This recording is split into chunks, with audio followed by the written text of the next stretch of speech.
আগন্তুক দিনৰ ভিতৰত আমি লখিমপুৰ জিলাৰ ভিতৰত কিমান সিট দখল কৰিম এই গোটেই কথা নিৰ্ভৰ কৰিব কৰ্মী আৰু নেতাসকলৰ ওপৰত।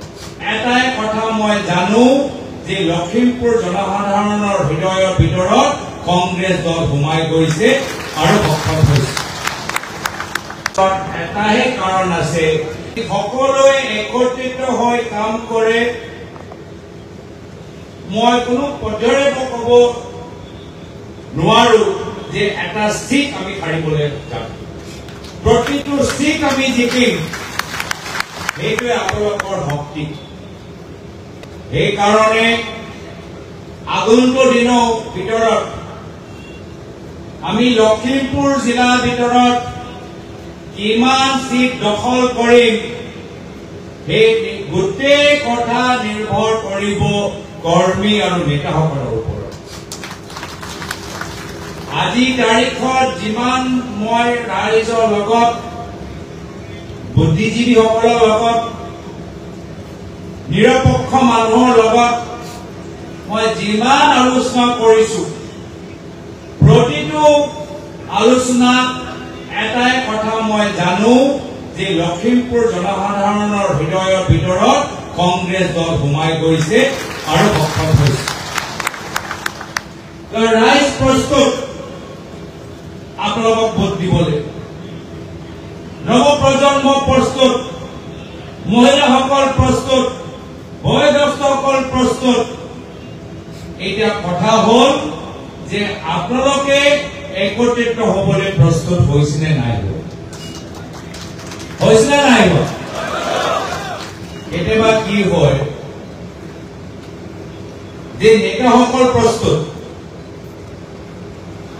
দলৰ নেতাসকল একত্ৰিত হ'বলৈ প্ৰস্তুত হৈ আছে, সাজু হৈ আছে। কেতিয়াবা দলৰ কৰ্মীখিনি নেতাৰ কাণত অলপ ফুচফুচ, অলপ হোৱাটছএপ মেছেজ, অলপ SMS,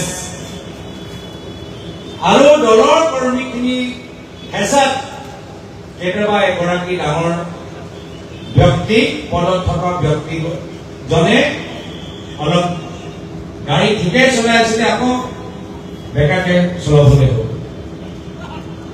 কেতিয়াবা কি হয়, দলৰ কৰ্মীখিনি একত্ৰিত হ'বলৈ প্ৰস্তুত যে এইবাৰ আমি কংগ্ৰেছক জিকামেই, কৰ্মীখিনি প্ৰস্তুত হৈ আছে।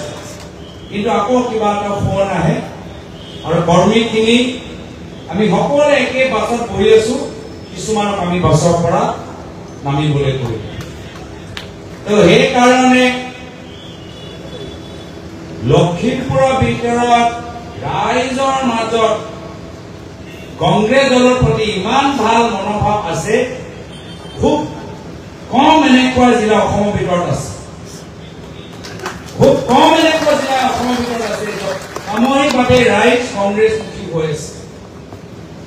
যোৱা 10টা বছৰ বিজেপি চৰকাৰক যথেষ্ট সুবিধা দিলে, বহুত কথাখিনি শুনিলে, এতিয়া ভোট দিবলৈ প্ৰস্তুত। গোটেই কথা আমাৰ ওপৰত নিৰ্ভৰ যে আমি দলটোক জিকাব বিচাৰো নে আমি নিজৰ ব্যক্তিগত আশা আকাংক্ষা আমি আগত ৰাখিবলৈ বিচাৰো। যিয়ে নহওক, মই আশাবাদী যে আমি যোৱা 10টা বছৰ বিৰোধী দল হিচাপে আমি নিজৰ দায়িত্ব পালন কৰিলো, নিজৰ কৰ্তব্য পালন কৰিলো, আৰু নিজৰ দায়িত্ব ভালদৰে পালন কৰাৰ বাবে ৰাইজে এইবাৰ এটা পৰিৱৰ্তন বিচাৰে। পৰৱৰ্তী দিনত অসমৰ জনসাধাৰণ বিজেপি দলৰ বিকল্প বিচাৰে আৰু অহা বছৰ কংগ্ৰেছৰ নেতৃত্বৰ চৰকাৰ হ'ব। এই কাৰণতে যদিও আমাৰ ভিতৰৰ পৰা আমাৰ আত্মাই কয় কি নহয় গাড়ীখন অলপ বেকআপ কৰি দিয়া, এইবাৰ আমি নিষ্ঠাৰে আমি সেই কথাবোৰ গুৰুত্ব নিদি ৰাইজক প্ৰাথমিকতা দি আমি লখিমপুৰৰ ভিতৰত আমি কংগ্ৰেছ দলটো শক্তিশালী কৰিম। উজনি অসমত কংগ্ৰেছক শক্তিশালী কৰিম, উত্তৰ অসমত আমি কংগ্ৰেছৰ শক্তিশালী কৰিম আৰু কংগ্ৰেছৰ নেতৃত্বৰ চৰকাৰৰ এই বঁটা আমি উজনি আৰু উত্তৰৰ পৰাই আমি আৰম্ভ কৰিম। কিন্তু কষ্ট কৰিব লাগিব আৰু আজি এই মাহৰ ভিতৰত আমি যিদৰে কষ্ট কৰিলো পৰৱৰ্তী দিনত আৰু কষ্ট কৰিব লাগিব। আজি মাত্ৰ আমি বুথ এজেন্ট সকলৰ লগত মাত্ৰ চিনাকিহে হৈছো। আজি তাৰিখত আপোনালোকৰ গোটেই ডাটা মণ্ডলৰ ওচৰত আছে।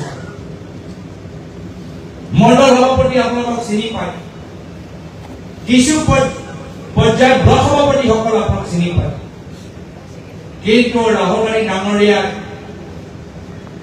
আমাক যিদৰে পৰামৰ্শ দিছে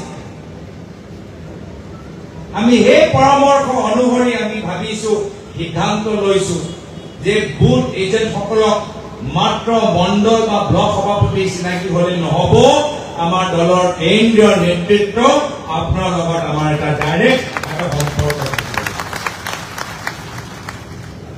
আৰু সেইকাৰণে আমি আপোনালোকৰ কথাবোৰ জানিবলৈ বিচাৰো,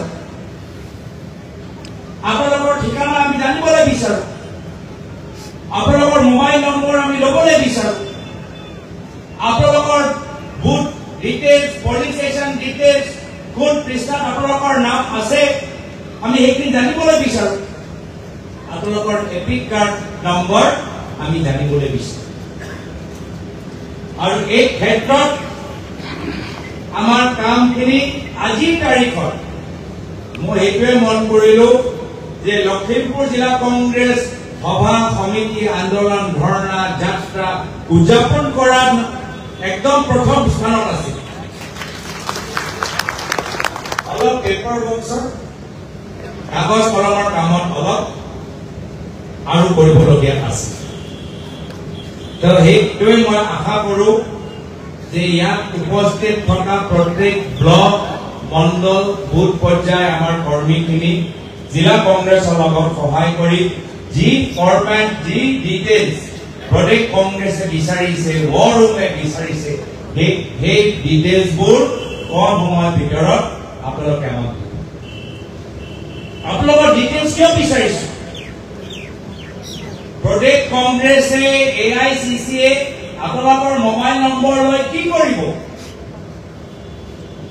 মাত্ৰ ভোট চুৰি ৰুদ্ধ কৰা উদ্দেশ্য নহয়, পৰৱৰ্তী দিনত আপোনালোকৰ সমষ্টিৰ ভিতৰত কোনজন ব্যক্তি আটাইতকৈ উপযুক্ত প্ৰাৰ্থী সেইখিনি কথা আমি আপোনালোকৰ পৰা আমি খবৰ মাত্ৰ দিল্লীত আমাক দেখা দিলে, মাত্ৰ দিছপুৰত আমাক দেখা দিলে, সেয়াখিনি কাম কৰিলেহে যে টিকেট পাব সেয়া কথা এতিয়া মনৰ পৰা ওলাই দিব লাগে।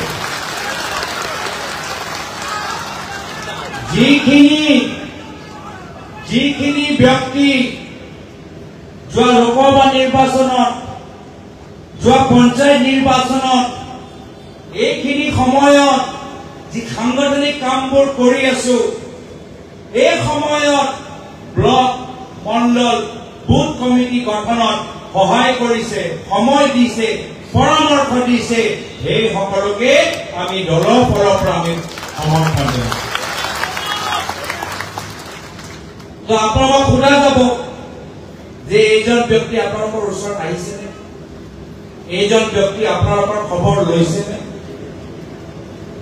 তো গোটেই ডিটেইলছবোৰ আপোনালোকৰ ফালৰ পৰা আমি আপোনালোকৰ মোবাইল নম্বৰ কিয় লাগে? আমাৰ ৰিপুণ বৰা ডাঙৰীয়াই কৈছে, ঘন বড়োগোহাঁই ডাঙৰীয়াই কৈছে, পৰৱৰ্তী সময়ত যেতিয়া কংগ্ৰেছৰ নেতৃত্বৰ চৰকাৰ আহিব, আমাৰ বুথ কমিটি বুথ সম্পাদকে কোনকেইটা কাম গাঁৱৰ ভিতৰত হোৱাটো বিচাৰে ৰাজহুৱা স্বাৰ্থত আমি সেইখিনি কাম আমি প্ৰথমে কৰিব লাগিব। মাত্ৰ আপোনালোকক দায়িত্ব দি, মাত্ৰ আপোনালোকক কষ্ট কৰোৱা, মাত্ৰ তাৰ বাবে আমাৰ উদ্দেশ্য সীমিত নহয়, আপোনালোকৰ হাত আৰু শক্তিশালী কৰা আপোনালোকৰ যোগেদি অসমৰ জনসাধাৰণক সেৱা কৰা, আপোনালোকৰ পৰা গুৰুত্বপূৰ্ণ সমস্যাবোৰ বুজি লোৱাটোৱে হৈছে আমাৰ বাস্তৱ উদ্দেশ্য। কিন্তু ডিটেইলছ নাপালে, মোবাইল নাম্বাৰ নাপালে, এপিক কাৰ্ড নাপালে, কাগজে কলমে থাকি গ'লে আমি এইখিনি কাম আমি কৰিব নোৱাৰিম। আজি তাৰিখত মই আপোনালোকক জনাবলৈ বিচাৰো যে আজি যিদৰে ইয়াত এটা সুন্দৰ সভা আয়োজন কৰা হৈছে, মই লখিমপুৰ জিলা কংগ্ৰেছক ধন্যবাদ আকৌ দিছো।